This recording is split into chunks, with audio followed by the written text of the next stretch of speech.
الحمدللہ وکفا والصلاة والسلام علی عباده الذین اصطفیٰ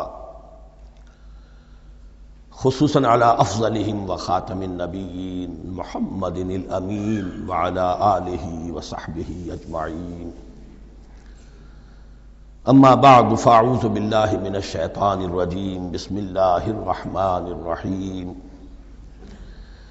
افتطمعون ان یؤمنوا لکم وقد کان فریق منہم یسمعون کلام اللہ ثم یحرفونہ من بعد ما عقلوہ وهم یعلمون صدق اللہ العظیم رب اشرح لی صدری ویسر لی امری واحلل عقدۃ من لسانی یفقہوا قولی اللہم ربنا الہمنا رشدنا واعذنا من شرور انفسنا اللہم ارنا الحق حقا وارزقنا اتباعہ وارنا الباطل باطلا وارزقنا اجتنابہ اللہم وفقنا لما تحب وترضى اللہم ربنا آنس وحشتنا فی قبورنا وارحمنا بالقرآن العظیم اللہم اجعلہ لنا اماما ونورا وہدا ورحمہ اللہم ذکرنا منہ ما نسینا وعلمنا منہ ما جہلنا وارزقنا تلاوته آناء اللیل وآناء النہار واجعلہ لنا حجتا یا رب العالمین آمین۔ اب تک ہم نے سورہ بقرہ کے 8 رکوع اور اس پر مستزاد صرف 3 آیات کا مطالعہ کیا ہے۔ آج میں چاہتا ہوں کہ ہماری رفتار قدرے تیز ہو۔ تو یہ جو سلسلہ مضمون چل رہا ہے خطاب بے امت سابقہ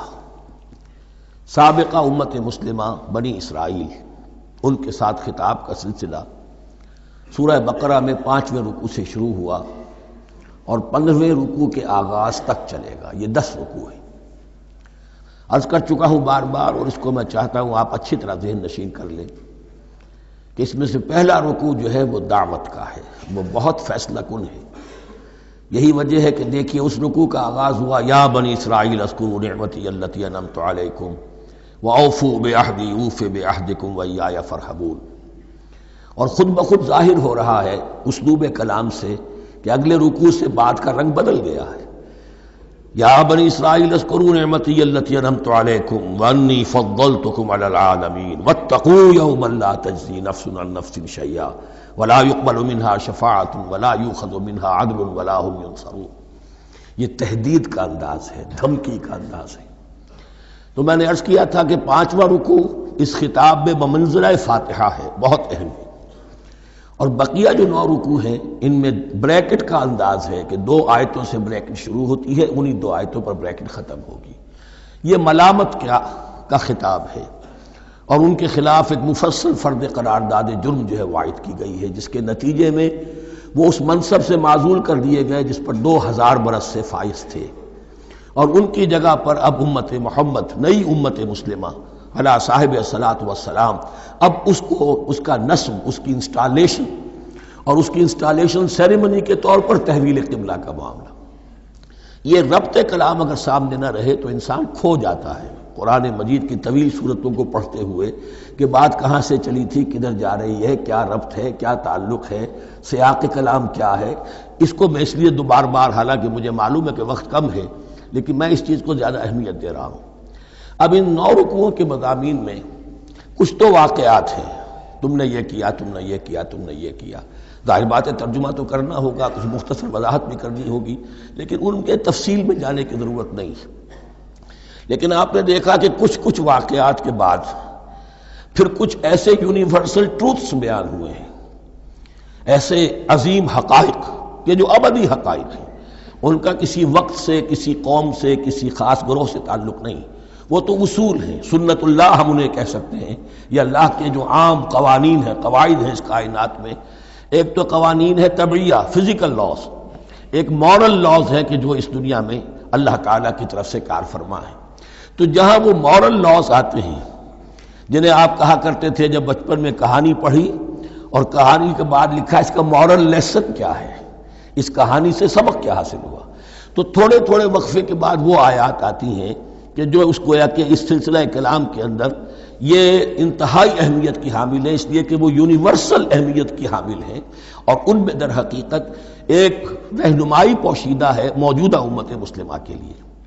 مثلا جتنا حصہ ہم اب تک پڑھ چکے ہیں ان میں سے پہلے تو وہ آیت یاد کیجئے، وَضُرِبَتْ عَلَيْهِمُ الذِّلَّةُ وَالْمَسْكَنَةُ وَبَاءُوا بِغَضَبٍ مِّنَ اللَّهِ۔ معلوم ہوا کہ ایسا ہو سکتا ہے کہ ایک امت مسلمان ہو، اس پر اللہ کے بڑے فضل ہوئے ہوں، بڑا اکرام ہوا ہو، بہت انعام ہوا ہو، پھر وہ اپنی بے عملی یا بد عملی کے باعث اللہ تعالیٰ کے غضب کی مستحق ہو جائے اور ذلت اور مسکنت اس پر تھوپ دی جائے۔ یہ ایک یونیورسل ٹروتھ وہاں سے نکل آیا کہ ہمیں سوچنا ہوگا، یہ ایک لمحہ فکریہ ہے امت مسلمہ کیا کہ کیا ہم تو کہیں آج اس پوزیشن میں نہیں ہیں۔ حدیث میں آپ کو سنا چکا ہوں، لَيَأْتِيَنَّ عَلَىٰ أُمَّتِي مَا أَتَىٰ عَلَىٰ بَنِي إِسْرَائِيلَ حَسْبَ النَّعْلِ بِالنَّعْلِ۔ دوسرا اسی طرح کا یونیورسل ٹروتھ والا مقام تھا آخری جو ہم نے کل پڑھا ہے، ثُمَّ قَسَتْ قُلُوبُكُمْ وَهِيَ كَالْحِجَارَةِ أَوْ أَشَدُّ قَسْوَةً۔ کسی مسلمان امت کا یہ حال بھی ہو سکتا ہے کہ ان کے دل اتنے سخت ہو جائیں کہ سختی میں پتھروں کو اور چٹانوں کو مات دے جائیں۔ یہ بھی ایک کیفیت ہے جو سامنے آئی، حالانکہ قوم وہ ہے انی فضلتکم علی العالمین، از کجا تاب کجا، لیکن یہ حقیقت بھی ہمارے سامنے آئی کہ یہ چیزیں جو ہیں اپنی جگہ پر امکانات میں سے ہیں۔ البتہ یہاں ایک بات میں عرض کر دوں کہ اس قساوت قلبی میں پوری امت برابر مسلط جو ہے مبتلا نہیں ہوا کرتی ہے، اس میں امت کے جو قائدین ہوتے ہیں اور امت مسلمہ کے قائدین اس کے علماء ہوتے ہیں، سب سے زیادہ شدت کے ساتھ یہ خرابی ان میں آتی ہے، اس لیے کہ باقی لوگ تو پیروکار ہیں، پیچھے چلتے ہیں، وہ اعتماد کرتے ہیں کہ یہ ہے اللہ کی کتاب کے پڑھنے والے، یہ ہے تورات کے حامل، یہ جانتے ہیں، وہ ان کے پیچھے پیچھے چل رہے ہوتے ہیں۔ لیکن جو لوگ جان بوجھ کر اللہ کی کتاب میں تحریف کر رہے ہوں، انہیں تو پتہ ہے ہم کیا کر رہے ہیں۔ جو لوگ جان بوجھ کر حق کو پہچان کر اس کا انکار کر رہے ہیں، انہیں تو پتہ ہے کہ ہم کیا کر رہے ہیں۔ در حقیقت یہ سزا ان پر آتی ہے۔ یہ بات اب ان آیات میں جو آج ہم پڑھنے چلے ہیں بہت زیادہ واضح ہو جائے گی انشاءاللہ۔ فرمایا افتطمعون ان یؤمنوا لکم، تو اے مسلمانوں کیا تم یہ توقع رکھتے ہو کہ یہ ایمان لے آئیں گے تم پر، تمہاری بات مان لیں گے؟ ظاہر بات ہے مسلمانوں کو توقع تھی کہ مشرکین مکہ تو بہت دور تھے دین سے، توحید سے دور، رسالت کا کوئی تصور ہی نہیں، کتاب کوئی ان کے پاس تھی ہی نہیں۔ یہ تو یہود ہیں اور ان کے پاس تو کتاب رہی ہے، یہ موسیٰ کے ماننے والے ہیں، یہ توحید کے علم بردار ہیں، یہ آخرت کا بھی اقرار کرتے ہیں، تو انہوں جھٹپٹ مان لینا چاہیے۔ تو جو مسلمانوں کے دل میں، عام مسلمانوں کے دل میں جو حسن ظن تھا، اب در حقیقت یہ اس کو ایڈریس کیا جا رہا ہے، افتطمعون ان یؤمنوا لکم، تمہیں بڑی طمع ہے، کوشش ہے، تمہاری خواہش ہے، آرزو ہے، تمنا ہے، توقع ہے کہ یہ بات مان لے گے تمہاری۔ وَقَدْ كَانَ فَرِيقٌ مِّنْهُمْ يَسْمَعُونَ كَلَامَ اللَّهِ ثُمَّ يُحَرِّفُونَهُ مِن بَعْدِ مَا عَقَلُوهُ وَهُمْ يَعْلَمُونَ، جبکہ حال یہ ہے کہ ان میں سے ایک جماعت، ایک گروہ وہ بھی ہے کہ جو اللہ کے کلام کو سن کر پھر اس میں تحریف کرتا رہا ہے، اس کے بعد کہ اس کو سمجھ لیتا تھا اور اچھے جان بوجھ کر تحریف کرتا تھا۔ اب ظاہر بات وہ گروہ کون ہوں گے؟ علماء ہی تو ہیں نا، عام آدمی تو تحریف نہیں کر سکتا تھا، تحریف کرنے والے تو علماء تھے۔ افتؤمنون ان یؤمنوا لکم وقد کان فریق منهم یسمعون کلام اللہ ثم یحرفونہ من بعد ما عقلوہ وهم یعلمون واذا لقوا الذین آمنوا قالوا آمنا۔ اب دیکھیے ایک بات بڑی عجیب سامنے آئے گی کہ جس طرح منافقین مسلمانوں میں تھے ایسے ہی منافقین یہود میں بھی تھے۔ یہود میں سے کچھ لوگ ایسے تھے کہ جب منکشف ہو گیا اور کچھ ان کی صالح فطرت بھی تھی، اب وہ آنا چاہتے تھے اسلام کی طرف، لیکن اپنے خاندان کو، گھر والوں کو، اپنے کاروبار کو، اپنے قبیلے کو چھوڑنا بھی ممکن نہیں تھا، اور قبیلوں کی سرداری جو ہے وہ ان کے علماء یہود کے پاس ہے۔ تو دل ان کے کچھ صاف ساتھ آ چکے تھے اہل ایمان کے، اور جب وہ اہل ایمان سے ملتے تھے تو کبھی کبھی باتیں بھی بتاتے، ہاں یہ بات جو محمد کہہ رہے ہیں یہ تورات میں لکھی ہوئی تھی، واقعی یہ بات یوں ہی تھی۔ اب اس کے بعد جب وہ جاتے تھے اپنے شیاطین کے پاس، وہی شیاطین ان کے علماء، ان کے بڑے سرکردہ لوگ، تو وہ جا کر انہیں ڈانٹ ڈپٹ کرتے تھے، بے وقوفو یہ کیا کر رہے ہو، تم یہ بات بتا رہے ہو انہیں تاکہ اللہ کے ہاں جا کر وہ تم پر حجت قائم کرے کہ انہیں پتا تھا اور پھر بھی انہوں نے نہیں مانا۔ اب یہ ان کا آپس کا مکالمہ ہو رہا ہے۔ وَإِذَا لَقُوا الَّذِينَ آمَنُوا قَالُوا آمَنَّا.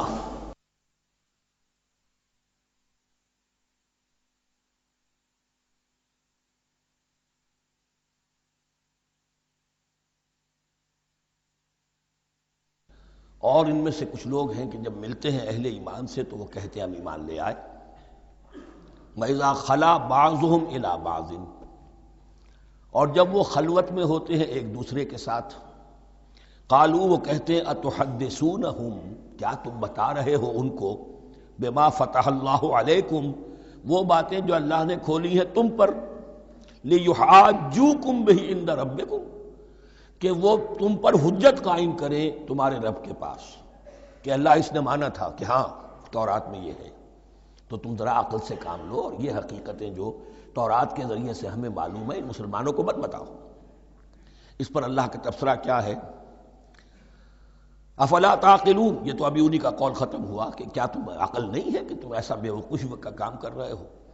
اولا یعلمون، یہ تبصرہ اللہ کا، تو کیا یہ لوگ نہیں جانتے ان اللہ یعلم ما یسرون وما یعلنون، کہ اللہ تو جانتا ہے وہ سب کچھ بھی جو وہ چھپاتے ہیں اور وہ سب کچھ بھی جسے وہ ظاہر کرتے ہیں.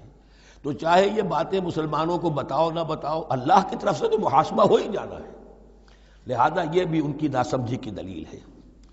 اب آ رہی ہے وہ اصل اہم بات جو میں نے آج ابتدا میں بیان کر دی تھی، وَمِنْهُمْ أُمِّيُّونَ، ان میں سے بھی ایک طبقہ تو ہے ان پڑھ لوگوں کا. اب دیکھیے امی اصل میں تو ایک طرح سے کہنا چاہیے کہ مشرکین عرب کے لیے لفظ ہے قرآن مجید میں. کیوں؟ ان کے اندر پڑھنے لکھنے کا رواج بھی نہیں تھا، کوئی آسمانی کتاب بھی ان کے پاس نہیں تھی. لیکن اب یہود کے بارے میں کہا جا رہا ہے، جیسے آج مسلمان ہیں کہ اکثر و بیشتر مسلمان تو جاہل ہیں، چاہے پی ایچ ڈی کیا ہوا ہو، پی ایچ ڈی تو فزکس میں کیا ہوا ہے، قرآن کی الف بیتیں نہیں آتی، دین کے جو ہیں مبادی تک سے ناواقف ہیں، بہت پڑھے لکھے، اس کو ہمارے بعد لوگ کہتے ہیں پڑھے لکھے جاہل. آج کی عظیم اکثریت مسلمانوں کے پڑھے لکھے مسلمانوں کی وہ پڑھے لکھے جاہلوں پر مشتمل ہے. اس میں شامل کر لیجئے ہماری اکثریت جو ہے ہی بغیر پڑھی لکھی. تو اب انہیں کیا پتا، وہ تو سارا اعتماد کریں گے علماء پر.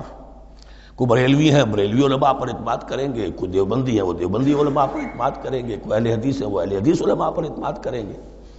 منہم امیون، اب امیون کا سہارا کیا ہوتا ہے؟ منہم امیون لا یعلمون الکتاب الا امانیہ، وہ کتاب سے تو واقف نہیں ہوتے، اپنی کچھ خواہشات ہیں کہ جن کو جانتے ہیں.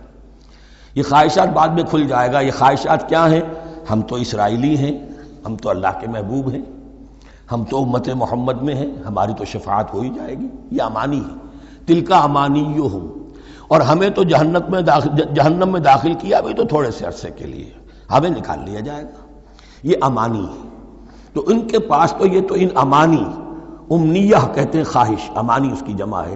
یہ اپنی خواہشات، انگریزی کا لفظ صحیح تعبیر کرے گا وشفل تھنکنگ، یہ اپنی اس وشفل تھنکنگ کے سہارے جی رہے ہیں، علم ان کے پاس ہے ہی نہیں. وَإِنْهُمْ إِلَّا يَظُنُّونَ، اور وہ نہیں کچھ کر رہے ہیں مگر ظن و تخمین، گمان ہے، ان کے اپنے من گھڑت خیالات ہیں. فَوَيْلٌ لِّلَّذِينَ يَكْتُبُونَ الْكِتَابَ بِأَيْدِيهِمْ، تو اصل ہلاکت اور بربادی اور ویل کے بارے میں بعض روایات یہ بھی آئی ہیں کہ وہ جہنم کا وہ طبقہ ہے جس سے خود جہنم پناہ مانگتی ہے، سخت ترین. تو وہ ویل، وہ تباہی جو ہے ان کے لیے ہے جو کتاب لکھتے ہیں اپنے ہاتھ سے، ثم یقولون ھذا من عند اللہ، اور پھر کہتے ہیں یہ اللہ کی طرف سے ہے، لیشتروا بہ ثمنا قلیلا، تاکہ کو حاصل کر لیں اس سے کچھ بڑی گھٹیا سی حقیر سی قیمت. یعنی فتویٰ نویسی جس کا معاملہ ہے. اب کوئی شخص آیا، اس نے ایک رائے پوچھی، انہوں نے اپنا جو بھی ہے وہ لکھا اور کہا یہی دین کا تقاضا ہے، بس یہی علم ہے، یہی اللہ کی بات ہے.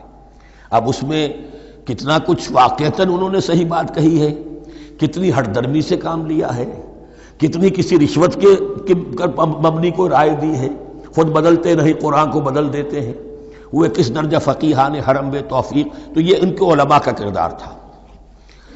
ثم یقولون ھذا من عند اللہ لیشتروا بہ ثمنا قلیلا فویل لہم مما کتبت ایدیہم، تو ہلاکت اور بربادی ہے ان کے لیے اس چیز سے کہ جو ان کے ہاتھوں نے لکھی.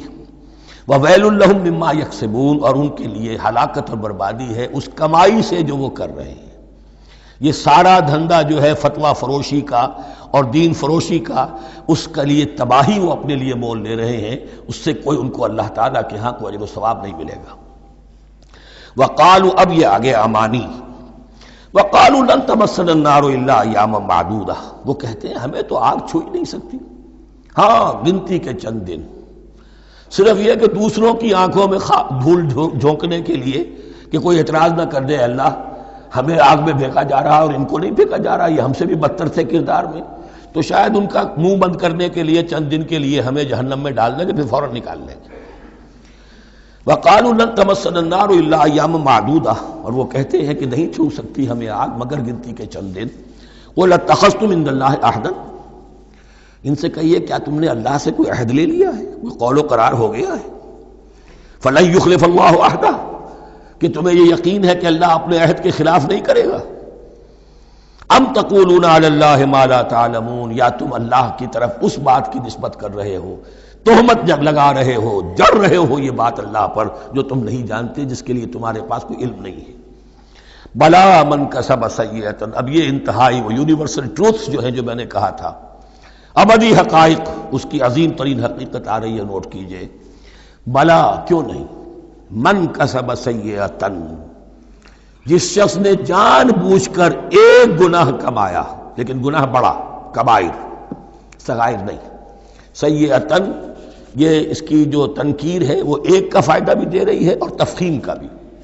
جس نے بھی جان بوجھ کر کسبا، ایک گناہ کمایا، فاحاطت بہ خطیئتہ، اور اس کی خطا نے اس کا گھیراؤ کر لیا، یعنی ایک ہی گناہ ہے، سود کھا رہا ہے، باقی نماز ہے، تہجد ہے، یہ ہے وہ ہے، لیکن اس ایک گناہ کی برائی بھی اتنی اس کے گرد جو ہے چھا جائے گی کہ پھر اس کی یہ ساری نیکیاں ختم ہو کر رہ جائیں، ایک گناہ۔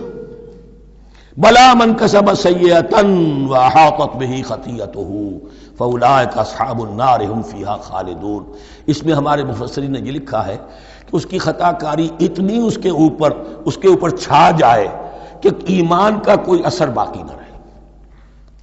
اور المعاصی برید الکفر، یہ علماء کے ہاں اصول ہے کہ یہ جو گناہ ہوتے ہیں یہ ڈاک ہے کفر کی، ہوتے ہوتے گناہ پر مداومت اگر اس پر چلتا ہے تو اصل میں ہوتے ہوتے ہوتا یہ ہے کہ اسے پتہ بھی نہیں ہوتا، وہ اپنے آپ کو مسلمان سمجھتا ہے، اندر سے ایمان ختم ہو چکا ہوتا ہے، دیمک کی طرح جو ہے وہ دروازے کی چوکھٹ جو ہے کھائی گئی، اوپر صرف ایک ونیئر لگا ہوا ہے جو نظر نہیں آ رہا۔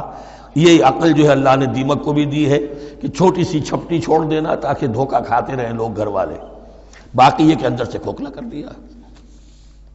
اولئک اصحاب النار، یہ آگ والے ہیں، ہم فیہا خالدون، جو اس میں ہمیشہ ہمیشہ رہیں گے۔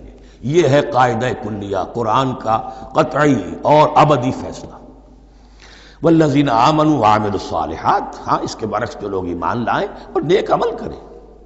اب نیک عمل میں ہر شخص نے اپنا اپنا نظریہ بنا رکھا ہے، مراد نیک عمل قرآن مجید کا کیا ہے؟ دین کے سارے تقاضوں کو ادا کرنا، وہ نیک عمل ہوگا۔ آپ نے ایک نیکی لے لی، یتیم خانہ کھول دیا، بڑی فاؤنڈیشن بنا دی، بیواؤں کا انتظام ہو رہا ہے، لیکن کاروبار میں سودی لین دین ہے، جھوٹ ہے، فریب ہے، دھوکہ ہے، سب چل رہا ہے، تو یہ نہیں۔ دین کے تقاضے یہ بھی ہے کہ دین کو قائم کرنے کی جد و جہد میں لگو، اس کی شرائط پوری کرو۔ تو فرمایا والذین آمنوا وعملوا الصالحات اولئک اصحاب الجنہ هم فیہا خالدون، وہ ہیں جنت والے اور وہ اس میں ہمیشہ ہمیشہ رہیں گے۔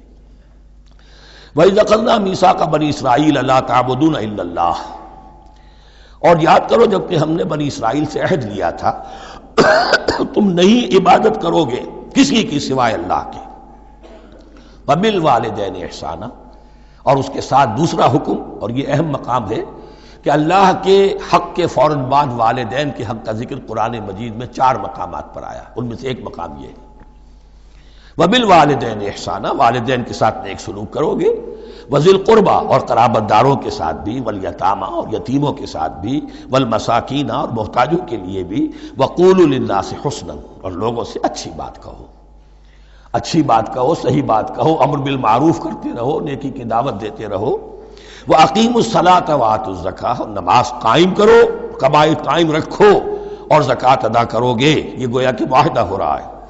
ثم تولیتم، پھر دیکھو تم نے اس سے پیٹھ موڑ لی، الا قلیلا منکم، سوائے تم میں سے تھوڑے سے لوگوں کے، وانتم معرضون، اور تم ہو ہی پھر جانے والے، تمہاری یہ عادت گویا کہ طبیعت ثانیہ ہے۔ اب ایک خاص مثال آ رہی ہے، اس کے بعد پھر ایک بہت بڑا یونیورسل ٹروتھ آئے گا۔ مثال کیا ہے؟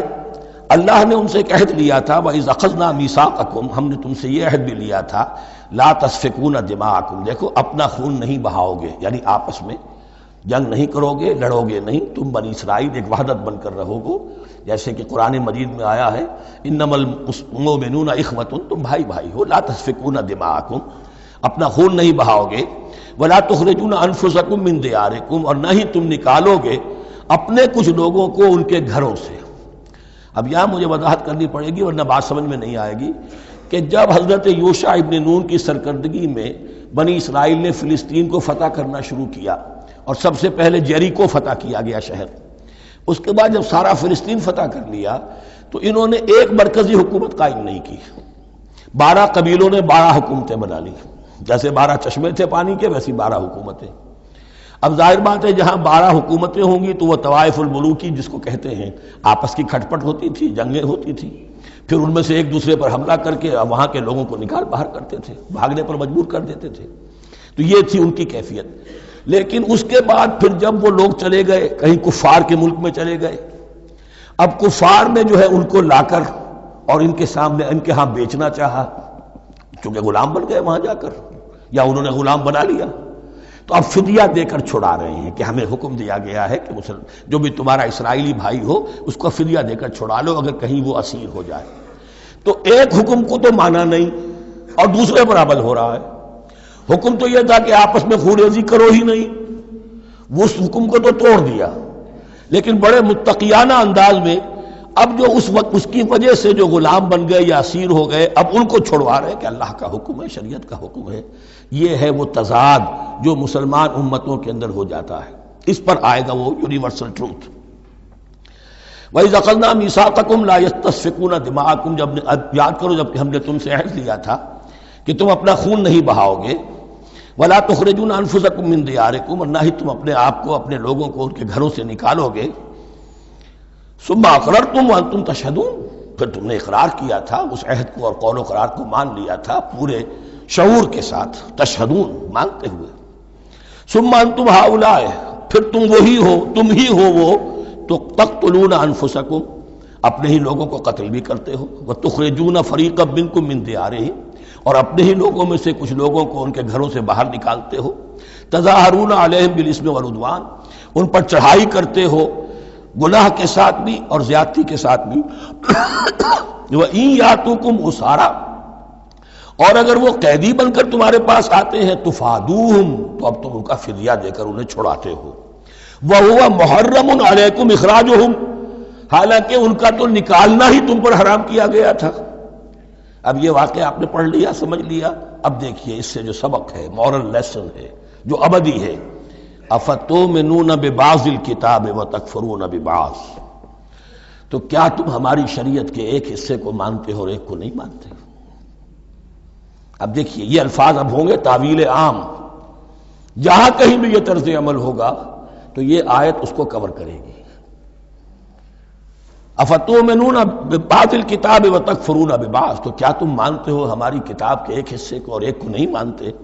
فما جزاء من یفعل ذلک منکم، تو نہیں ہے کوئی سزا اس کی جو یہ حرکت کرے تم میں سے، الا خزی فی الحیات الدنیا، سوائے اس کے کہ دنیا کی زندگی میں رسوائی ہو، ذلت ہو، ویوم القیامہ، اور قیامت کے دن یردون الی اشد العذاب، وہ لوٹا دیے جائیں شدید ترین عذاب میں، وما اللہ بغافل عما تعملون، اور اللہ تعالیٰ غافل نہیں ہے اس سے جو تم کر رہے ہو۔ آج امت مسلمہ پر 100% یہ آیت منطبق ہو رہی ہے، پورے دین پر چلنے کو تیار نہیں، ہر گروہ نے کوئی ایک شے حلال کر لی اپنے لیے، ملازم پیشہ طبقہ ہے، رشوت حلال ہے، کیا کرے اس کے بغیر گزارا نہیں ہوتا، کاروباری طبقہ ہے، سود کیا کرے اس کے بغیر تو یہ کاروبار چلتا نہیں، فلاں ہر ایک کے لیے، ہر ایک نے، یہ جو طوائف ہے ان سے جا کے پوچھیے وہ بھی کہتے کیا کریں ہمارا ہی دھندا ہے، ہم بھی محنت کرتی ہیں، مشقت کرتی ہیں۔ ابھی ٹی وی پر میں نے دیکھا بنگال کی پروسٹیٹیوٹس مسلمان جو ہیں ان کے کچھ انٹرویوز لیے گئے کہ ہم پر کیوں پابندی عائد کرنے کی کوشش کی جا رہی ہے، یہ بھی ایک محنت ہے جو ہم کرتی ہیں۔ اور یہ کہ ان میں سے آپ کو یہ بھی معلوم ہے کہ ان میں سے بعض ایسی ہوتی ہیں وہ جب محرم کے دن آئیں گے کالے کپڑے پہنیں گی، جلوسوں کے ساتھ ہوں گی، اور یہ مزاروں کے اوپر اکثر و بیشتر وہی ہوتی ہیں، دمال کھیلتی ہیں، جو کچھ کرتی ہیں، وہ نیکی ان کے ہاں بھی ہے۔ تو نیکی اور بدی کا ایک امتزاج ہے۔ کل دین جب تک وہ نہ ہو تو اس کی سزا یہ ہے خزی فی الحیات الدنیا، وہ ہمارے اوپر ہے۔ ضربت علیہم الذلۃ والمسکنہ، وہ خز اور وہ ذلت المسکنہ تھوپ دی گئی ہے۔ باقی رہ گیا قیامت کا معاملہ، فیوم القیامت یردون الی اشد العذاب، شدید ترین عذاب میں۔ تو اپنے طرز عمل سے تو ہم اس کے مستحق ہو گئے ہیں، باقی اللہ تعالیٰ کی رحمت جو ہے دستگیری فرما لے، اس کا اختیار ہے۔ لیکن دھمکی کا پھر انداز دیکھیے، وَمَا اللَّهُ بِغَافِلٍ عَمَّا تَعْمَلُونَ، اللہ غافل نہیں ہے اس سے جو تم کر رہے ہو۔ ہر سال عمرہ فرما کے آ رہے ہیں، کس رقم سے فرما کر آ رہے ہیں یہ اللہ کو معلوم ہے، یہ حلال سے کمائی تھی یا حرام سے۔ رمضان مبارک میں حرم میں پہلی صف میں جگہ ریزرو کرائی ہوئی ہے سیٹھ صاحب نے، اور وہاں کے شرطوں کو بھی رشوتیں دیتے ہیں، اور وہ سمجھتے ہیں کہ ہم تو سارا نہا دھو کر آ گئے، سال بھر جو بھی حرام کمائی کی تھی سب پاک ہو گئی۔ اللہ نا واقف نہیں ہے، اللہ تمہاری داڑھیوں سے دھوکہ نہیں کھائے گا، اللہ تمہارے اماموں سے اور ابا اور قبا سے دھوکہ نہیں کھائے گا۔ He knows you through and through. He sees you through and through. وَمَا اللَّهُ بِغَافِلٍ عَمَّا تَعْمَلُونَ أُولَٰئِكَ الَّذِينَ اشْتَرَوُا الْحَيَاةَ الدُّنْيَا بِالْآخِرَةِ، یہ وہ لوگ ہیں جنہوں نے دنیا کی زندگی اختیار کر لی ہے آخرت کو چھوڑ کر۔ فَلَا يُخَفَّفُ عَنْهُمُ الْعَذَابُ وَلَا هُمْ يُنصَرُونَ، تو اب ان کے لیے نہ تو ان سے عذاب میں تخفیف کی جائے گی اور نہ ان کی کوئی مدد کی جائے گی۔ وَلَقَدْ آتَيْنَا مُوسَى الْكِتَابَ وَقَفَّيْنَا مِن بَعْدِهِ بِالرُّسُلِ، اور ہم نے موسیٰ کو کتاب دی تورات، اور قفینا من بعدہ بالرسل، اور پھر اس کے بعد پے بپے لگاتار ہم رسول بھیجتے رہے۔ ایک بات نوٹ کر لیجئے گا، لفظ رسول اور لفظ نبی میں کچھ فرق ہے، اس وقت تفصیل میں جانے کا موقع نہیں ہے، لیکن یہ تین جوڑے الفاظ کے ایسے ہیں قرآن مجید کی اصطلاحات کے کہ وہ تینوں مترادف کے طور پر بھی استعمال ہو جاتے ہیں اور علیحدہ علیحدہ اپنا مفہوم بھی رکھتے ہیں۔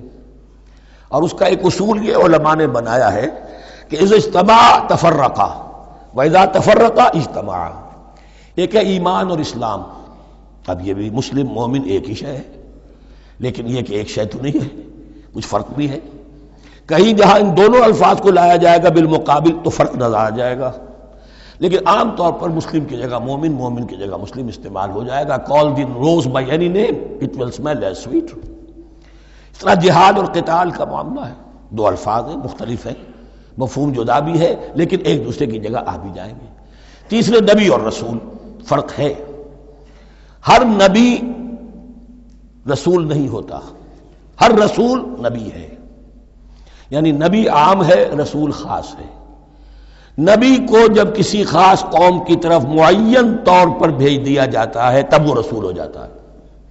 اس سے پہلے اس کی حیثیت ایک ولی اللہ کی ہے، بہت اعلیٰ درجے کا اللہ کا دوست اور ولی جس پر وحی آ رہی ہے۔ عام ولی اللہ میں اور نبی میں فرق یہ ہے، ان پر وحی آتی ہے، ان پر وحی نہیں آتی۔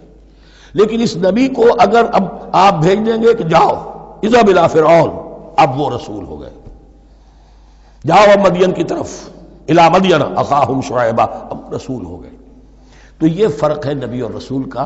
جیسے آپ کے ہاں سی ایس پی کاڈر ہے، اب وہ ڈی سی بھی لگ سکتا ہے، کہیں وہ جوائنٹ سیکرٹری لگا ہوا ہے، کہیں ناپسندیدہ آدمی ہے تو او ایس ڈی لگایا ہوا ہے کہیں، لیکن اس کا کاڈر برقرار رہے گا، سی ایس پی تو ہے۔ اسی اعتبار سے ہر نبی ہر حال میں نبی ہے، لیکن اس کو اضافی کیفیت ملتی ہے رسول کی۔ اور ایک بات یہ نوٹ کر لیجئے، نبیوں کو قتل بھی کیا گیا ہے، رسول قتل نہیں ہو سکتے۔ اللہ کا فیصلہ یہ ہے کہ لاغلبن انا ورسولی، میں اور میرے رسول تو غالب آ کر رہیں گے۔ جب بھی کسی قوم نے کسی رسول کی جان لینے کی کوشش کی ہے اس قوم کو برباد کر دیا گیا اور رسول اور اس کے ساتھیوں کو بچا لیا گیا۔ یہ معاملہ ہوا ہے اللہ کا تمام رسولوں کے ساتھ، نبیوں کے ساتھ نہیں۔ حضرت یحییٰ نبی تھے، قتل کر دیے گئے. حضرت عیسیٰ رسول تھے، قتل نہیں کیے جا سکتے تھے، ان کو زندہ آسمان پر اٹھا لیا گیا. اب وہی دوبارہ آئیں گے. تو رسول جو ہے وہ قتل نہیں ہوتا. اور اسی اعتبار سے حضور کی بڑی گہری تمنا تھی، لَوَدِدتُّ أَنْ أُقْتَلَ فِي سَبِيلِ اللَّهِ ثُمَّ أُحْيَا ثُمَّ أُقْتَلَ ثُمَّ أُحْيَا. میری بڑی خواہش ہے میں اللہ کی راہ میں قتل ہو جاؤں، پھر زندہ کیا جاؤں، پھر قتل کیا جاؤں، پھر اللہ کی راہ میں پھر زندہ کیا جاؤں، پھر قتل کیا جاؤں. لیکن اللہ نے یہ خواہش آپ کی پوری نہیں کی، اس لیے کہ آپ اللہ کے رسول تھے. اب یہاں نوٹ کیجئے گا، یہاں لفظ رسول تو آ گیا ہے لیکن یہ نبی کے معنی میں ہے. قَفَّيْنَا مِن بَعْدِهِ بِالرُّسُلِ، اس لیے کہ رسول حضرت موسیٰ کے بعد حضرت عیسیٰ ہی ہیں. درمیان میں پروفٹس ہیں، prophets of the old testament, یہ انبیاء ہیں، لیکن ان کے لیے لفظ رسول آ گیا ہے. وَآتَيْنَا عِيسَى ابْنَ مَرْيَمَ الْبَيِّنَاتِ وَأَيَّدْنَاهُ بِرُوحِ الْقُدُسِ، اور ہم نے عیسیٰ کو بڑی واضح نشانیاں دیں. حصی معجزات جتنے حضرت مسیح کو دیے گئے ہیں ویسے اور کسی نبی کو نہیں دیے گئے. یہ بعد میں تذکرہ آ جائے گا سورہ آل عمران میں. اور ہم نے مدد کی ان کی روح القدس کے ساتھ، حضرت جبرائیل کی خاص تائید انہیں حاصل تھی. ظاہر بات ہے، میں نے عرض کیا ہے کہ جو معجزہ ہوتا ہے وہ کسی نبی کی اپنی طاقت سے اس کا ظہور نہیں ہوتا، رسول کے کسی طاقت سے، یا کرامت کسی ولی اللہ کے اپنے اختیار میں نہیں ہوتی، یا اللہ کی طرف سے. اور اس کے لیے ظہور جو ہوتا ہے وہ فرشتوں کے ذریعے سے. ایدناہ بروح القدس. افکلما جاءکم رسول بما لا تہوی انفسکم، اب یہاں پر تبصرہ ہو رہا ہے. جو بھی کچھ یہود نے کیا حضرت مسیح کے ساتھ، وہ چونکہ معلوم ہے اس کا تذکرہ نہیں کیا، صرف اس پر تبصرہ ہو رہا ہے.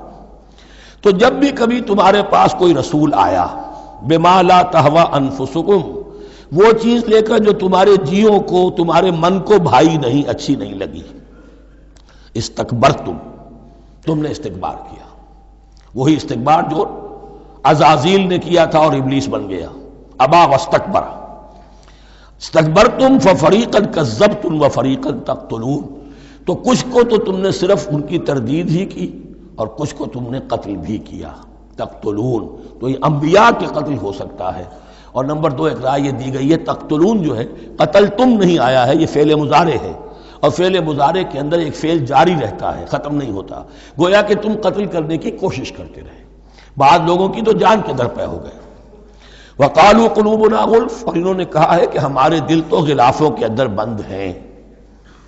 یہ اس کو ملائیے پہلی آیت جو آج ہم نے پڑھی ہے، افتطمعون ان یؤمنوا لکم، تو اے مسلمانوں کیا تم یہ توقع رکھتے ہو اور چاہتے ہو کہ یہ تمہاری بات مان لیں گے؟ ان کی اس خواہش کے جواب میں جو وہ کہتے تھے وہ یہ قول ہے، وقالوا قلوبنا غلف، ہمارے دل غلافوں میں ہیں، میاں تمہاری بات ہم پر اثر نہیں کر سکتی، جاؤ کسی اور سے بات کرو.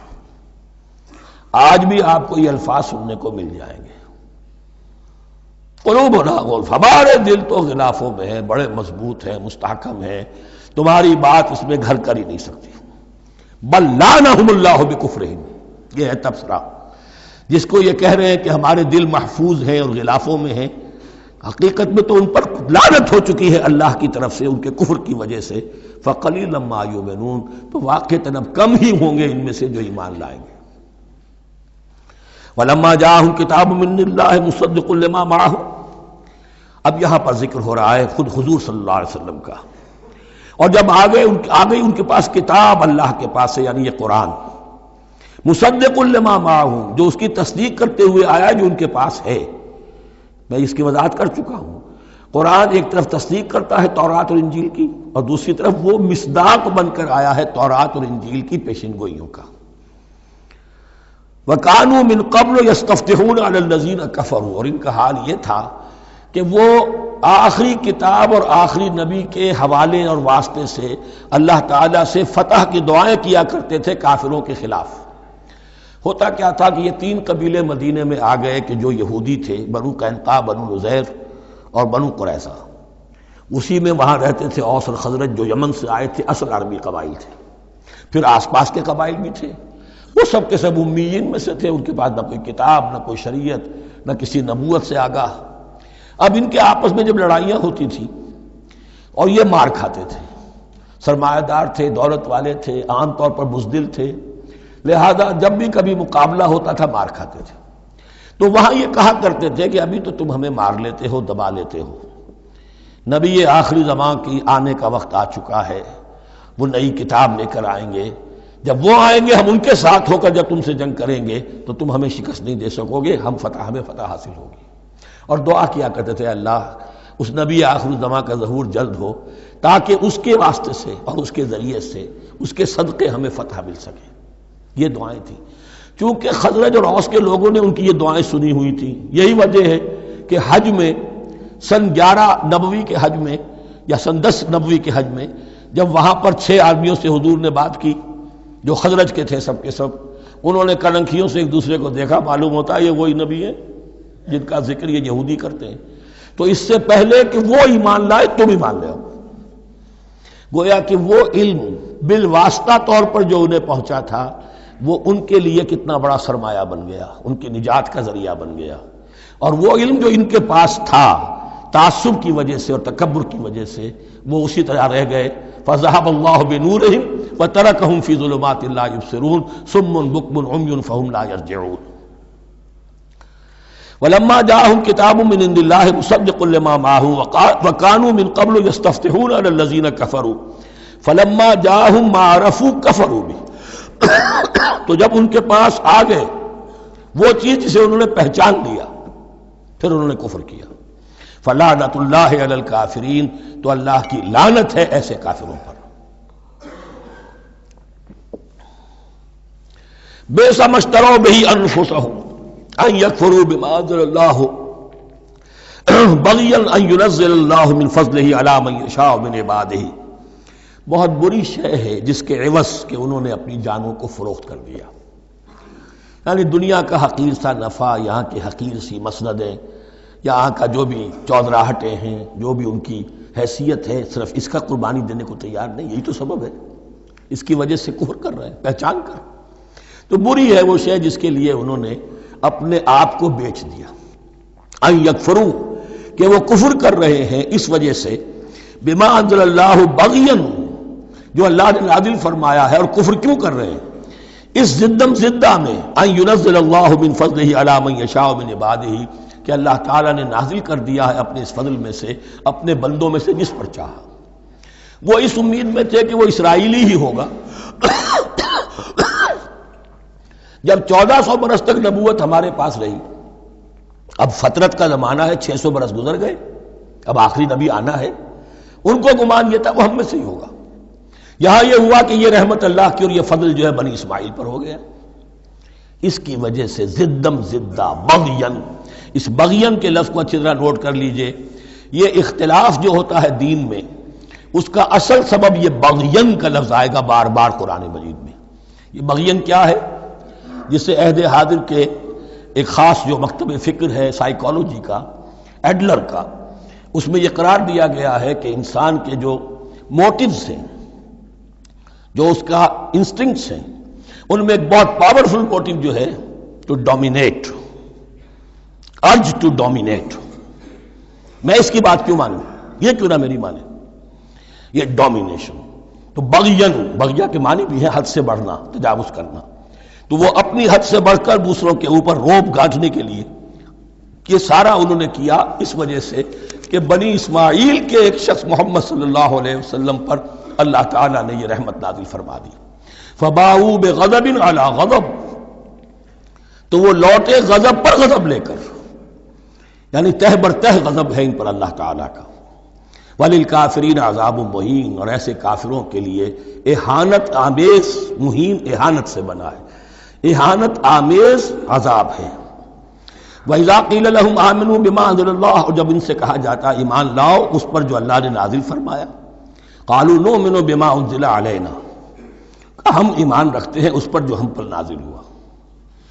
وَيَكْفُرُونَ بِمَا وَرَاءَهُ، اور وہ کفر کر رہے ہیں جو اس کے پیچھے ہے۔ انہوں نے انجیل کا کفر کیا، حضرت مسیح کو نہیں مانا۔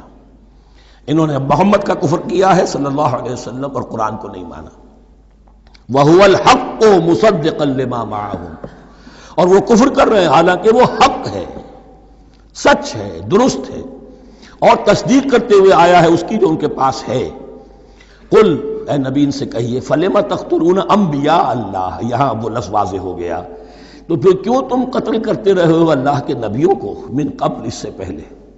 ایسے ہی حق پرست ہو، ایسے ہی جو کچھ تم پر نازل کیا گیا اس پر ایمان رکھنے والے ہو تو تم نے نبیوں کو کیوں قتل کیا؟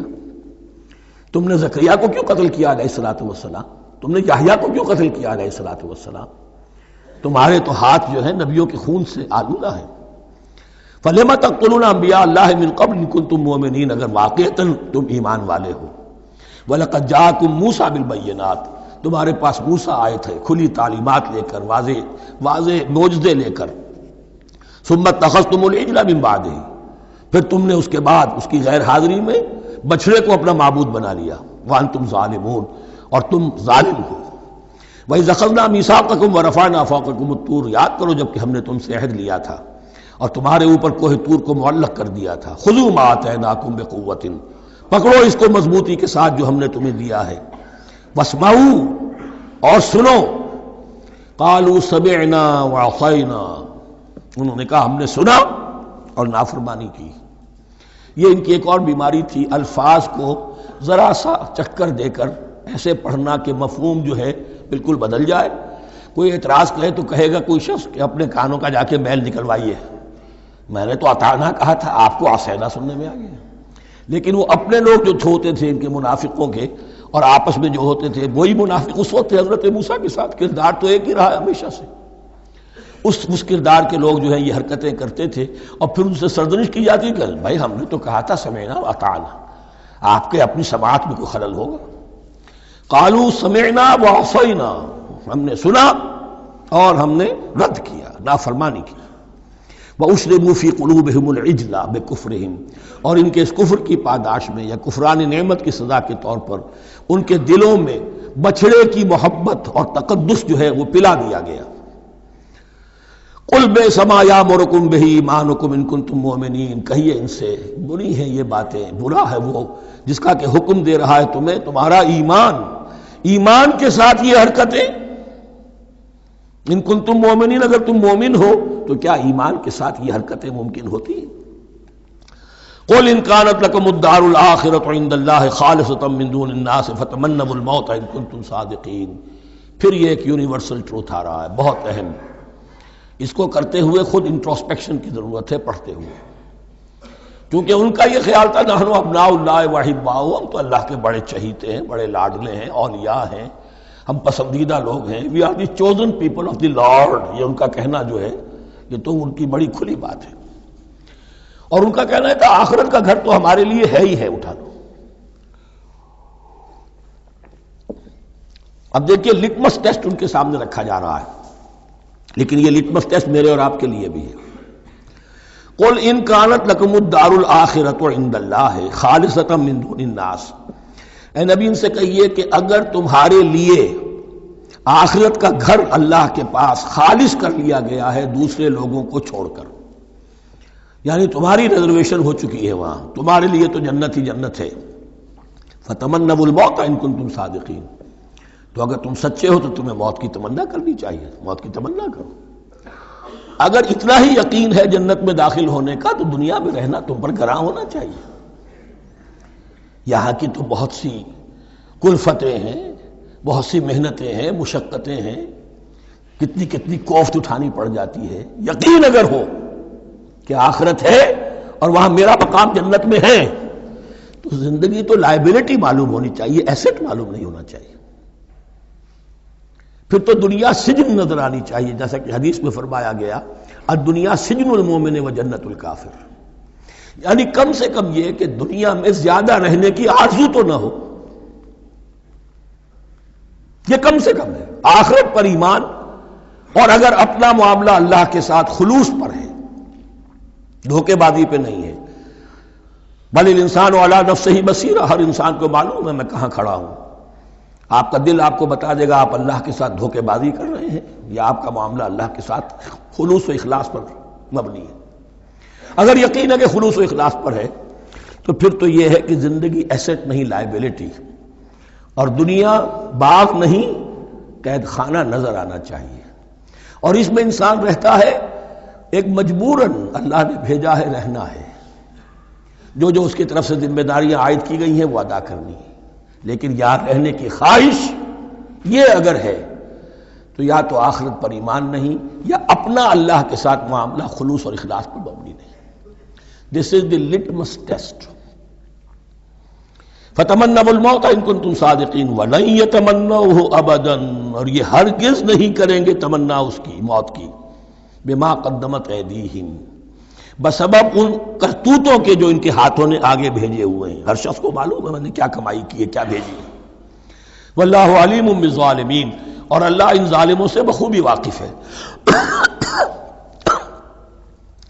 وَلَتَجِدَنَّهُمْ أَحْرَصَ النَّاسِ عَلَىٰ حَيَاةٍ، اور تم انہیں دیکھو گے اس دنیا کی زندگی پر تمام انسانوں سے بڑھ کر حریص ہیں.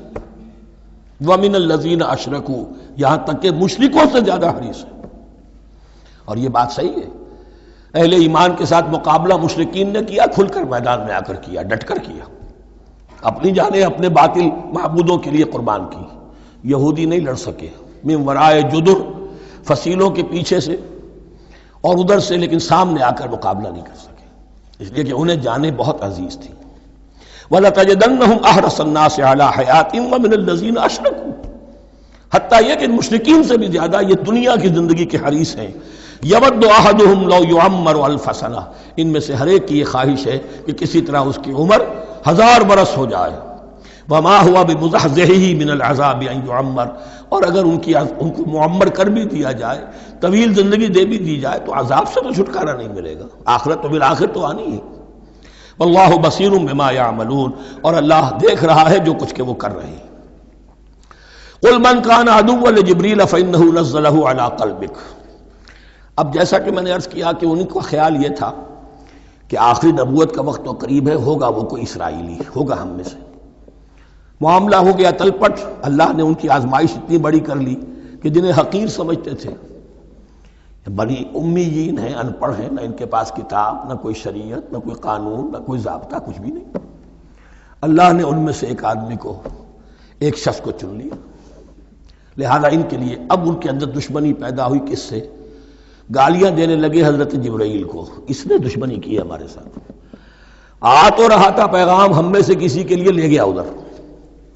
اور یہ بات آپ کو شاید بڑی عجیب لگے، لیکن یہ کہ شیخ احمد سرہندی رحمۃ اللہ علیہ نے اپنے مکاتیب میں یہ لکھا ہے کہ اہل تشیع کا ایک فرقہ ایسا بھی رہا ہے، میں نہیں جانتا کہ آج بھی ہے یا نہیں ہے، جس کو غرابیہ کہتے تھے. غرابیہ، ان کا عقیدہ یہ تھا کہ حضرت محمد صلی اللہ علیہ وسلم اور حضرت علی رضی اللہ تعالی عنہ، ان کی ارواح بالکل ایک دوسرے کے ایسے مشابہ تھیں جیسے ایک کوا دوسرے کوے کے مشابہ ہوتا ہے. غراب کوے کو کہتے ہیں. تو جبریل دھوکہ کھا گئے. وہ وہی اللہ نے بھیجی تھی علی کے لیے، لے گئے محمد کے پاس صلی اللہ علیہ وسلم. تو یہ بات جو شیخ احمد سرہندی کی لکھی ہوئی غرابیہ فرقہ ان کا، اب مجھے یہ نہیں معلوم کہ اب بھی ہیں یا نہیں، لیکن یہ بات یہود کے ہاں جو ہے وہ موجود تھی. اور بات جان لیجئے، لَيَأْتِيَنَّ عَلَىٰ أُمَّتِي مَا أَتَىٰ عَلَىٰ بَنِي إِسْرَائِيلَ حَسْبَ النَّعْلِ بِالنَّعْلِ، اس کی حقیقت اور سے اور منکشف ہوتی چلی جائے گی. تو اب یہاں فرمایا قُلْ مَنْ كَانَ عَدُوًّا لِجِبْرِيلَ، اے نبی کہہ دیجئے جو کوئی بھی دشمن ہو گیا ہو جبرائیل کا، فَإِنَّهُ نَزَّلَهُ عَلَىٰ قَلْبِكَ بِإِذْنِ اللَّهِ، تو اس نے تو نازل کیا ہے اس قرآن کو آپ کے دل پر اللہ کے حکم سے. جبرائیل کا اپنا اختیار تو نہیں تھا. مُصَدِّقًا لِمَا بَيْنَ يَدَيْهِ، اور یہ تصدیق کرتے ہوئے آیا ہے اس کی جو اس کے سامنے موجود ہے. وَهُدًى وَبُشْرَىٰ لِلْمُؤْمِنِينَ، اور ہدایت اور بشارت ہے اہل ایمان کے لیے. اور اس کے بعد اب فرمایا جا رہا ہے کہ اللہ اور اس کے رسول اور اس کے ملائکہ یہ ایک آرگینک ہول ہیں، یہ ایک جماعت ہے. ان میں کوئی رکھنا نہیں ہو سکتا، ان میں کوئی اختلاف نہیں ہو سکتا. اگر کوئی جبریل کا دشمن ہے تو وہ اللہ کا دشمن ہے، اگر کوئی اللہ کے سچے رسول کا دشمن ہے تو وہ اللہ کا دشمن ہے، جبریل کا بھی دشمن ہے. من کان عدوا للہ وملائکتہ ورسلہ وجبریل ومیکال فإن اللہ عدو للکافرین. تو کان کھول کر سن لو، جو کوئی بھی دشمن ہے اللہ کا اور اس کے فرشتوں کا اور اس کے رسولوں کا اور جبرائیل کا اور میکائیل کا، تو اللہ تعالیٰ کی طرف سے بھی اعلان ہے کہ اللہ ایسے کافروں کا دشمن ہے. وَلَقَدْ أَنزَلْنَا إِلَيْكَ آيَاتٍ بَيِّنَاتٍ، اور اے نبی ہم نے آپ کی طرف نازل کر دی ہیں روشن آیات. وَمَا يَكْفُرُ بِهَا إِلَّا الْفَاسِقُونَ، اور انکار نہیں کرتے ان کا مگر وہی کہ جو سرکش ہے. وَمَا يُضِلُّ بِهِ إِلَّا الْفَاسِقِينَ، تیسرے رکوع میں جو سورہ بقرہ کے الفاظ آئے تھے. اب کلما عہدوا عہدا نبذہ فریق منہم، تو جب بھی کبھی انہوں نے کوئی عہد کیا، اللہ سے میثاق کیا، اللہ کے رسولوں سے کوئی عہد کیا، نبذہ فریق منہم، ان میں سے ایک گروہ نے اس معاہدے کو پھینک دیا اٹھا کر، بل اکثرہم لا یؤمنون، بلکہ ان کی اکثریت جو ہے ایمان سے خالی ہے، جیسا کہ حال آج امت مسلمہ کا ہے۔ مسلمان ہیں، ایمان حقیقی، ایمان قلبی، یقین والا ایمان وہ کتنوں کو حاصل ہے، ڈھونڈ اب ان کو چراغ رخ زیبا لے کر۔ وَلَمَّا جَاءَهُمْ رَسُولٌ مِّنْ عِندِ اللَّهِ مُصَدِّقٌ لِّمَا مَعَهُمْ نَبَذَ فَرِيقٌ مِّنَ الَّذِينَ أُوتُوا الْكِتَابَ، پھر وہی بات، اور جب آئے ان کے پاس اللہ کی طرف سے ایک رسول یعنی محمد صلی اللہ علیہ وسلم، مصدق لما معہم، اور تصدیق کرتے ہوئے آئے ہیں اس کی جو ان کے پاس موجود ہے، ان کے ساتھ ہے، نبذ فریق من الذین اوتوا الکتاب کتاب اللہ وراء ظہورہم، ان کی ایک گروہ، ان کی ایک جماعت نے اللہ کی کتاب کو اپنی پیٹھوں کے پیچھے پھینک دیا، کأنہم لا یعلمون، گویا کہ وہ جانتے ہی نہیں، انجانے سے ہو کر رہ گئے، نہیں ہمیں کچھ پتہ نہیں۔ ان کے عوام پوچھتے ہوں گے کیا یہ وہی نبی ہیں جن کا ذکر نہیں، کیا بولے، کوئی یقین سے نہیں کہہ سکتے، کچھ نہیں، ابھی دیکھیں گے، تیل دیکھو، تیل کی دھار دیکھو، کأنہم لا یعلمون، جیسے انہیں علم نہیں۔ وَاتَّبَعُوا مَا تَتْلُو الشَّيَاطِینُ عَلَىٰ مُلْکِ سُلَیمان، اب ایک اور حقیقت نوٹ کیجئے، جب کسی مسلمان امت میں دین کی اصل حقیقت، اصل تعلیمات سے بہت پیدا ہوتا ہے تو رجحان کدھر ہو جاتا ہے؟ جادو، ٹونا، ٹوٹکا، تعویذ، عملیات، قرآن کی عملیات۔ قرآن اترا تھا کسی اور کے لیے، کام کے لیے، یہ اس کو ذریعہ بناتے ہیں دشمن کو زیر کرنے کے لیے۔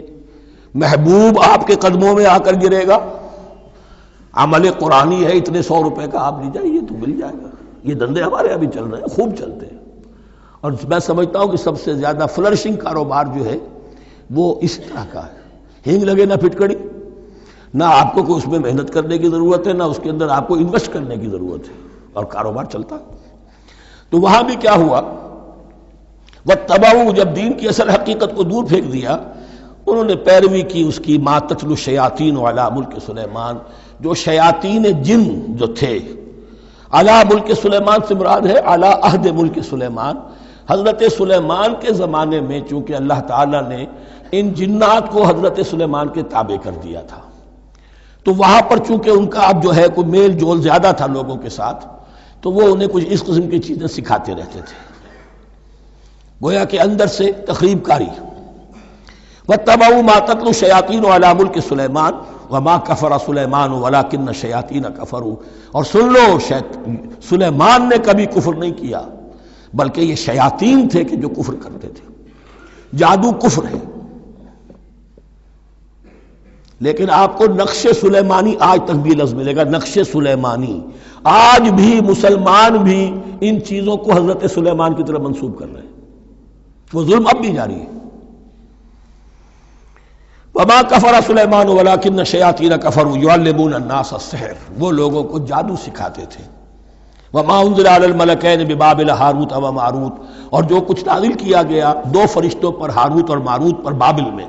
بابل یہ ہے پرانا عراق، بیبلونیا، نبوکدنضر بھی بیبلونیا کا بادشاہ تھا، نمرود بھی بیبلونیا کا بادشاہ تھا، عراق کے بادشاہوں کا لقب ہی تھا نمرود، نماردہ اس کی جمع ہے۔ تو حضرت سلیمان کی حکومت جب تھی تو وہاں پر یہ لوگ جنات جو ہیں وہ اس قسم کی تخریب کاری کر رہے تھے، تو اللہ تعالیٰ نے آخری آزمائش کے لیے 2 فرشتوں کو زمین پر اتارا، اور وہ انسانی شکل میں لوگوں کو جادو سکھاتے تھے، بتاتے بھی جاتے تھے دیکھو جادو کفر ہے، ہم سے مت سیکھو، لیکن اس کے باوجود لوگ سیکھتے تھے، تو گویا کہ ان پر اتمام حجت ہو گیا کہ اب ان کے اندر خباثت جو ہے پوری طریقے سے گھر کر چکی ہے۔ وما یعلمان من احد، اور وہ نہیں سکھاتے تھے کسی کو بھی، حتی یقولا انما نحن فتنۃ فلا تکفر، یہاں تک کہ وہ کہہ دیتے تھے کہ دیکھو ہم تمہاری آزمائش کے لیے بھیجے گئے ہیں، ہم فتنہ ہیں، تو تم کفر مت کرو۔ فیتعلمون منہما ما یفرقون به بین المرء وزوجہ، تو وہ سیکھتے تھے ان دونوں سے وہ شے کہ جس کے ذریعے سے تفریق کر سکیں ایک شخص اور اس کی بیوی کے درمیان، تفرقہ ڈالنا گھروں کے اندر، فساد۔ اب بھی یہ عورتوں کے اندر یہ کام بڑی تیزی کے ساتھ چلتے ہیں، تعویذ اور دھاگے اور کیا کچھ گنڈے چلتے ہیں۔ وما هم بضارین بہ من احد، اور نہیں تھے وہ ضرر پہنچانے والے کسی کو کچھ بھی الا باذن اللہ۔ ایمان کا تقاضا یہ ہے کہ چاہے کوئی دوا ہو وہ بھی باذن رب کام کرے گی، ورنہ نہیں۔ کوئی اور اسباب طبیعیہ ہیں، ان کے بھی اثرات ظاہر ہوں گے اگر اللہ چاہے گا، اس کے بغیر کچھ نہیں ہو سکتا۔ جادو کا بھی اثر ہوگا تو اللہ کے اذن سے ہوگا۔ تو بندہ مومن کو ڈٹے رہنا چاہیے اور مقابلہ کرنا چاہیے۔ وما هم بضارین بہ من احد الا باذن اللہ ویتعلمون ما یضرهم ولا ينفعهم، اور وہ سیکھتے تھے ان سے وہ چیزیں جو ان کے لیے مضرت بخش تھی، ضرر پہنچانے والی، اور انہیں نفع نہیں پہنچاتی تھی۔ وَلَقَدْ عَلِمُوا لَمَنِ اشْتَرَاهُ مَا لَهُ فِي الْآخِرَةِ مِنْ خَلَاقٍ، حالانکہ یہ بات ان کے علم میں آ چکی تھی کہ جس نے بھی اس چیز کو حاصل کیا، جادو سیکھا، اس کا پھر آخرت میں کوئی حصہ نہیں ہے۔ وَلَبِئْسَ مَا شَرَوْا بِهِ أَنفُسَهُمْ، اور بری تھی وہ چیز جس کے لیے انہوں نے اپنے آپ کو فروخت کر دیا۔ لَوْ كَانُوا يَعْلَمُونَ، کاش کہ انہیں علم ہوتا۔ وَلَوْ أَنَّهُمْ آمَنُوا وَاتَّقَوْا، اور اگر وہ ایمان رکھتے اور تقوی کی روش اختیار کرتے، لَمَثُوبَةٌ مِّنْ عِندِ اللَّهِ خَيْرٌ، تو بدلہ پاتے اللہ کی طرف سے بہت ہی اچھا، بہت خیر۔ لَوْ كَانُوا يَعْلَمُونَ، کاش کہ ان کو معلوم ہوتا۔ یا ایھا الذین آمنوا لا تقولوا رأینا وقولوا انظرنا واسمعوا، اب ایک اور مثال ان کی، وہ تو تھے منافقین بنی اسرائیل جن کا ذکر ہوا، سمعنا وعصینا۔ اب یہاں یہ منافقین جو یہاں پر مسلمانوں میں شامل ہو گئے تھے، یہود کے زیر اثر لوگ، اور آ گئے ہیں مسلمانوں میں بھی۔ اب ان کا معاملہ کیا تھا؟ جب حضور صلی اللہ علیہ وسلم کی محفل میں بیٹھتے تھے تو جیسے ہوتا ہے، آپ نے کوئی بات فرمائی تو اگر فرض کیجئے کہ ادھر کے لوگوں نے نہیں سنی، بات سمجھ میں نہیں آئی، تو وہ ان سے درخواست کرتے تھے رعاینا، حضور ذرا ہماری رعایت کیجئے، بات کو دوبارہ دہرا دیجئے، ہماری سمجھ میں نہیں آیا۔ اب اس کا وہ کیا کرتے تھے یہودی، یا یہ ان کے یہودیوں کے زیر اثر منافقین، رعاینا، اے ہمارے چرواہے، گویا کہ دل میں خوش ہو رہے ہیں، خباثت نفس اس کو غذا مل رہی ہے، ہم نے تو رعاینا کہہ دیا۔ کسی نے اگر ٹوک دیا، بابا میں نے رعاینا کہا تھا، معلوم ہوتا ہے آپ کی سماعت میں اس کو خلل پیدا ہو چکا ہے، یہ انداز۔ تو مسلمانوں سے کہا جا رہا ہے، یہ واحد آیت ہے اس پورے سلسلے میں جس میں خطاب یا ایھا الذین آمنوا سے ہے، لیکن اصل میں روح سخن اب بھی بنی اسرائیل کی شرارت ہے۔ یا ایھا الذین آمنوا لا تقولوا رأینا وقولوا انظرنا واسمعوا، دیکھو تم اس لفظ کو چھوڑ دو، اے اہل ایمان تم مت کہا کرو رائنا، تم کہا کرو انظرنا، اے نبی ہماری طرف توجہ فرمائیے یا ہمیں مہلت دیجیے۔ نظر کے دونوں معنی ہیں، دیکھنا ہمیں دیکھیے، اور انتظار بھی اسی سے بنا ہے، ذرا سی مہلت دیجیے۔ واسمعوا، اور دوسرے یہ کہ توجہ سے سنا کرو تاکہ دوبارہ پوچھنے کی ضرورت ہی پیش نہ آئے۔ وللکافرین عذاب علیم، اور ان کافروں کے لیے تو دردناک عذاب ہے۔ ما یود الذین کفروا من اہل الکتاب ولا المشرکین ان ینزل علیکم من خیر من ربکم، اور نہیں چاہتے وہ لوگ کہ جنہوں نے کفر کیا ہے اہل کتاب میں سے اور مشرکین میں سے بھی، کہ نازل ہو تم پر کوئی بھی خیر تمہارے رب کی طرف سے۔ یہ اہل کتاب بھی اور مشرکین مکہ بھی یہ جل رہے ہیں حسد میں، حسد کی آگ میں، کہ یہ کلام پاک تمہیں کیوں دے دیا گیا، یہ آخری منصب نبوت کا جو ہے خاتم النبیین، یہ منصب جو ہے یہ انہیں کیوں مل گیا۔ وہ نہیں چاہتے کہ کوئی بھی خیر اللہ کی طرف سے تمہیں ملے۔ واللہ یختص برحمتہ من یشاء، حالانکہ یہ اللہ کا پریروگیٹو ہے، اللہ کا فیصلہ ہے، اللہ خاص کر لیتا ہے اپنی رحمت کے لیے جس کو چاہے، یہ اس کا فیصلہ ہے۔ واللہ ذو الفضل العظیم، اور اللہ تعالیٰ بڑے فضل والا ہے۔ ما ننسخ من آیت او ننسها نأت بخیر منها او مثلها، ہم نہیں منسوخ کرتے کسی بھی آیت کو یا اسے بھلواتے۔ ایک تو ہے ننسخ، منسوخ کر دینا، ایک ہے حافظے سے ہی کسی کے محو کر دینا۔ ما ننسخ من آیت او ننسها نأت بخیر منها، تو ہم اس کی جگہ پر اس سے بہتر لے آتے ہیں، او مثلها، یا ویسی ہی لے آتے ہیں۔ الم تعلم ان اللہ علی کل شیء قدیر، کیا تم یہ نہیں جانتے کہ اللہ تعالیٰ ہر چیز پر قدرت رکھتا ہے، اسے ہر شے کا اختیار ہے۔ الم تعلم ان اللہ لہ ملک السماوات والارض، کیا تم نہیں جانتے کہ اللہ کے لیے ہی اختیار مطلق ہے، بادشاہی ہے آسمانوں اور زمین کی۔ وما لکم من دون اللہ من ولی ولا نصیر، اور نہیں ہے تمہارے لیے اللہ کے سوا کوئی بھی نہ ولی اور نہ مددگار۔